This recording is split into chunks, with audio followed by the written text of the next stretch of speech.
आपका हमारी आध्यात्मिक यात्रा में हार्दिक स्वागत है। आप सुन रहे हैं शिव महापुराण, जो सनातन धर्म के ही अनमोल ग्रंथों में से एक है। इस श्रृंखला में हम आपके लिए ही इस दिव्य ग्रंथ के प्रत्येक अध्याय का शाश्वत पाठ प्रस्तुत करेंगे। आइए इस ज्ञान और धर्म की ही यात्रा को आरंभ करें। भगवान महादेव की महिमा और उपदेश से ही सजी इस पावन कथा के साथ ही ओम नमः शिवाय। 27वां अध्याय, पुनः त्र्यंबकेश्वर महात्म वर्णन।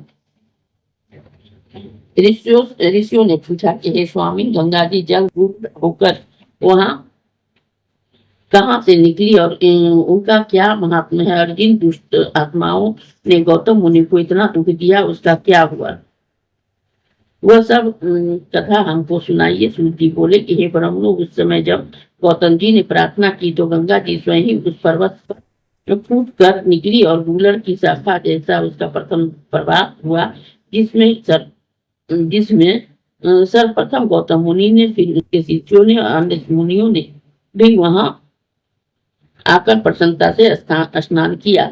उसी समय से वह स्थान गंगा द्वार के नाम से ही प्रसिद्ध हुआ, जिससे रमणीक क्षेत्र के दर्शन से सारे पाप नाश हो जाते हैं। इसके पश्चात गौतम जी के साथ विद्वेष करने वाले वे सब ऋषि भी स्नान करने आए, तो उन्हें देखते ही गंगा जी शीघ्र ही अंतर्ध्यान हो गई। तब गौतम जी हाथ जोड़कर ही बार बार सिर झुकाकर उनकी स्तुति करते हुए यह कहने लगे कि ऐसा मत कीजिए और मेरे पुण्य प्रभाव से इन अभिमानी साधुओं और साधुओं को भी दर्शन दीजिए। उस समय यह आकाशवाणी हुई कि हे ऋषि, बड़े ही कृतज्ञ हैं, ये अपने स्वामी के साथ ही द्रोह करते हैं, धूर्त और पाखंडी हैं, जिसमें से ये दर्शन के सर्वथा ही अयोग्य हैं। यह सुनकर गौतम जी उस गंगा जी से कहा कि हे माता, यह तो बड़ों की वाणी है, परंतु तुम्हें तो शिव जी के सत्य वचन का पालन करना उचित है, क्योंकि उन भगवान का यह कहना है कि जो अपकारियों का भी उपकार करता है, मैं उसके द्वारा पवित्र होता हूँ। तुम गौतम जी का ऐसा वचन सुनकर फिर आकाश मंडल से गंगा जी की यह वाणी हुई कि हे गौतम मुनि, तुम्हारे वचन बड़े ही कल्याणप्रद है।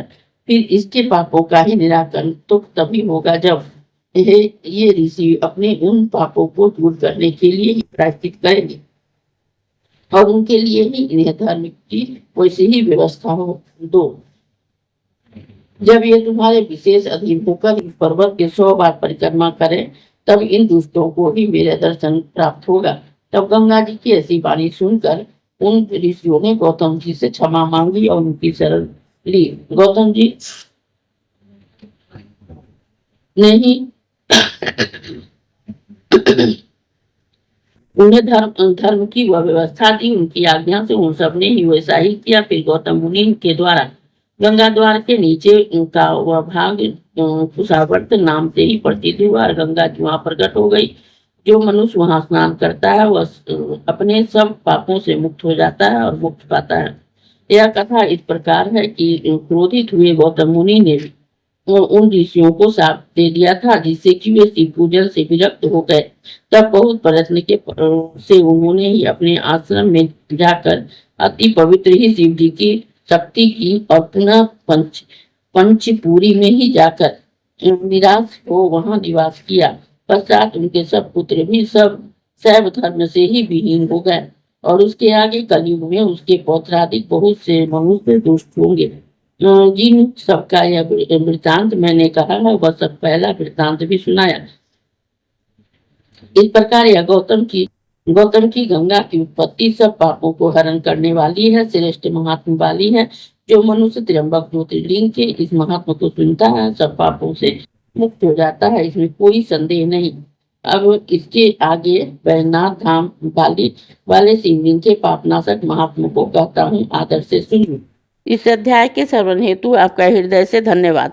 हम आशा करते हैं कि शिव महापुराण की यह दिव्य कथा आपको आध्यात्मिक शांति और गहन ज्ञान प्रदान कर रही होगी।